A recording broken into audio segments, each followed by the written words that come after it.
Hey guys, and welcome to the Real Talk with Chidinma.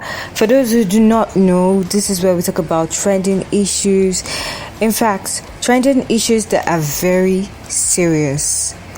And today, you guys know I don't like to waste so much time before getting into the business of today. So we're going to be talking about something that has shaken the world of football, the football community for the past few days, which is the European Super League. We're going to be talking about the European Super League today, which most people know it for short, the ESL. Now, I know there are a lot of people that are not really too clear about what the ESL is about. You've been seeing it, you've been seeing ESL.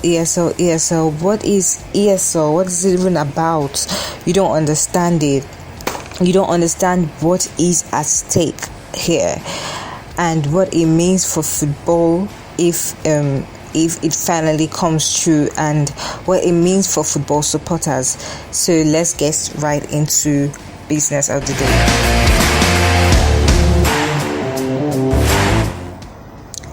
So a few days back, 12 of Europe's biggest teams announced that they are going to be joining a new midweek competition called the European Super League.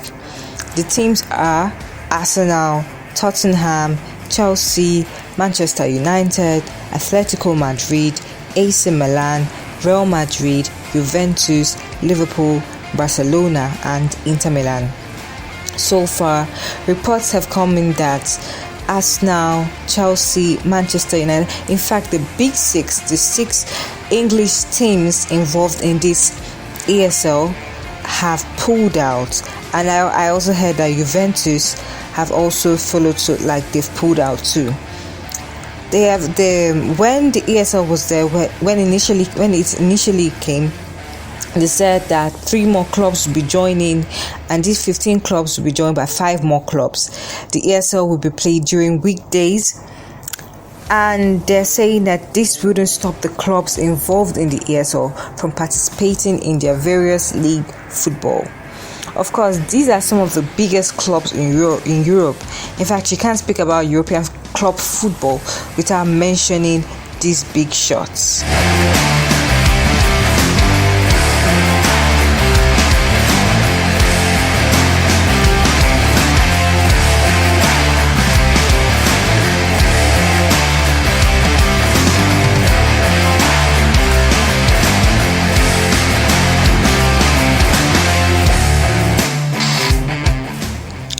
It might interest you to know that the ESL is not, in fact, a new idea. It's not something that just came up on Sunday. I think that was when it was announced. It has, in fact, been floating in the air since the 90s. And even Arsene Wenger even spoke about it a few years ago. That means that probably there has been underground talks and here and there. And these club owners that are pushing for the ESL are saying that it is majorly because of money. Real Madrid president Florentino Perez, in a bid to explain the Super League, had this to say, and I quote, "The biggest clubs in England, Italy and Spain had to find a solution to the really terrible situation they were in." He said, "The European Club Association says they've lost 5 billion euros. At Real Madrid, we had a budget of 800 million and we finished with 700 million. This year, instead of 900 million, let's see if we get 600 million. In 2 seasons, Real Madrid have lost 400 million. When you have no income other than TV money, the best way to increase revenue is to have more attractive games that fans all over the world can see. So we came to a conclusion that instead of doing the Champions League, we would do a Super League and we will be able to alleviate what was lost."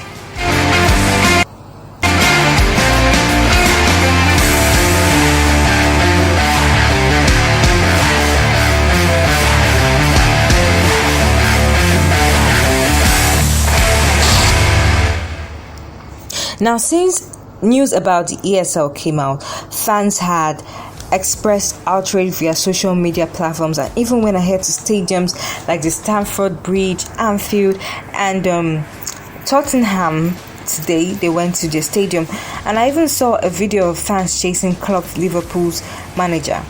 Apart from fans, ex-football players, commentators, sport journalists have all come out to lend their voices in discouraging the formation of the ESL.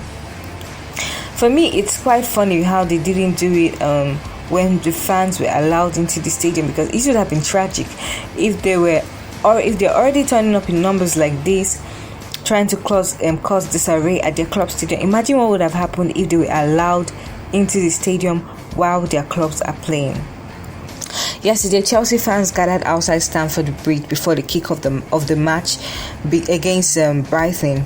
They gathered to protest, and even Peter Cech, I think it's pronounced Cech, former Chelsea goalkeeper, had to go to them to beg them to be considerate, and the club will look into it. But even when he was speaking, a well-respected player like Peter Cech, he's one of the most celebrated players that must have played for Chelsea.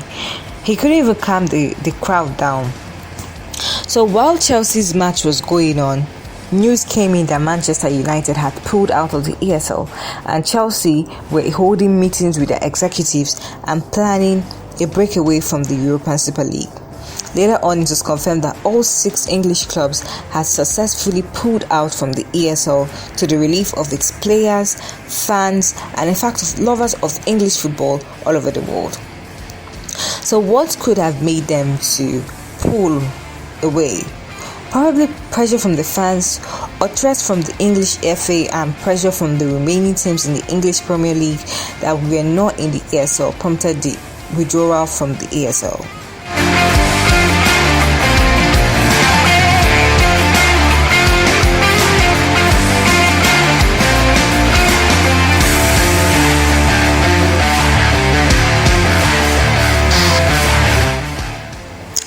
Well, I still feel like they should be punished, at least to teach a lesson. Like, I feel like they need to be punished in order to drive home a point, because even if they ditch the idea of the ESL, as far as I'm concerned, I feel like they're going to still be talking about it. They're going to just re-strategize, and it's going to happen again in the next 2 years, in the next 3 years, if a lesson is not taught. I don't know how they're going to teach them a lesson. I don't know, but I still feel like they should be taught a lesson. And this is not even me being biased, because I am a hardcore Chelsea fan, but I'm saying this because it wasn't right at all. And even though some football owners, some club owners, like Liverpool's owner, has come out to apologize to its fans that, oh, we are sorry, we are really sorry for letting you guys down, and it's not going to happen again. But I still feel that this is going to happen again. They only did not allow this because of the pressure that came from the fans and the football lovers all over the world. For me, I feel the ESL rubbishes the structure of European football that already exists. There are a lot of question marks everywhere right now. For the punishment, are they going to be punished? Are Chelsea and Man City, even as they have pulled out, going to be kicked out of the UEFA Champions League now because the UEFA Executive Committee member Jesper Moller said, and I quote, "The clubs should be thrown out, and I expect it to happen on Friday. Then we will see how the USL will finish." Also, what happens to Real Madrid that are still members of the ESL? I feel like I'm saying it like it's some sort of satanic secret code, like for members of the ESL. And also in the ESL, if you look at how it was structured, if you look at what they said that these so-called founding fathers are never going to be relegated or promoted or any sport, or like it just doesn't seem right. They're supposed to earn a spot in this kind of, like, the way the UEFA Champions League is. There's this excitement that comes with playing in the UEFA Champions League and European League Cup. You spend all season trying to make sure you're not relegated. You get into the top 4, or at least you get into, is it top 6 or top 10 or something like that, so you can enter into the Europa League at least. there is no certainty at all. There's no saying Real Madrid, if they don't play club football, well, we're still going to be in the UCL, for instance. Like that's if this was the ASL. Like the Real Madrid will just say, oh, we don't care if we're going to take first or second or third, we can come 8th and we're still going to be in the UEFA Champions League. It doesn't make sense. Like automatically they have a spot. It doesn't make sense.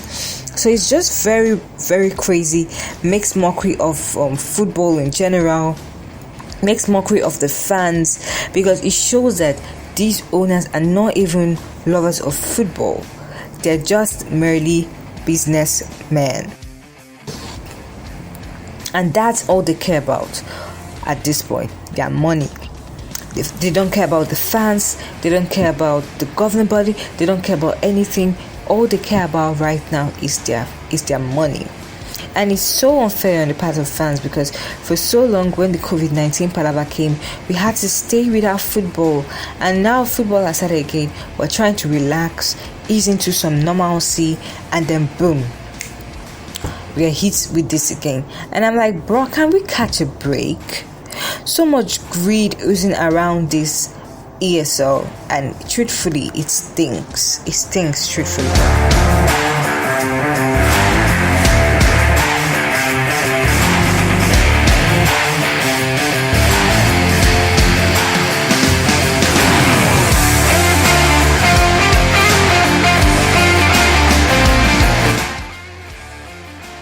Well, unfortunately, this is where we have to draw the curtains on today's show.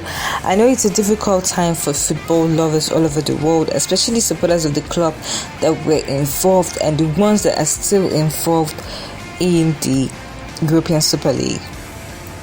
Me, I'm a Chelsea fan, and I was so disappointed, and I just felt extremely sad for what the coaching staff and the players had to endure during this period. And even in that match, Chelsea against Brighton, which they drew, you could see the fatigue in the way they were playing. I couldn't even blame them for the draw. I couldn't even blame them for playing the way they played, because they didn't play like the Chelsea I have been watching. The Chelsea that defeated Porto, the Chelsea that defeated Atletico Madrid. They weren't playing, and they were playing, I don't know, similar to Lampard's era or something. And I couldn't blame them, because only God knows the mental fatigue, like everything that they had to endure, questions flying here and there, journalists always asking Tuchel about ESL, and big ups to the managers for handling these questions very well. So let's keep the conversation going, keep talking about this, and watch as everything unfolds, hopefully for the best. Hopefully ESL will be buried away, like it won't come to pass. I don't know right now. I don't know. All the way from Nigeria, I'm the Chelsea fan. It's go by on the Real Talk podcast.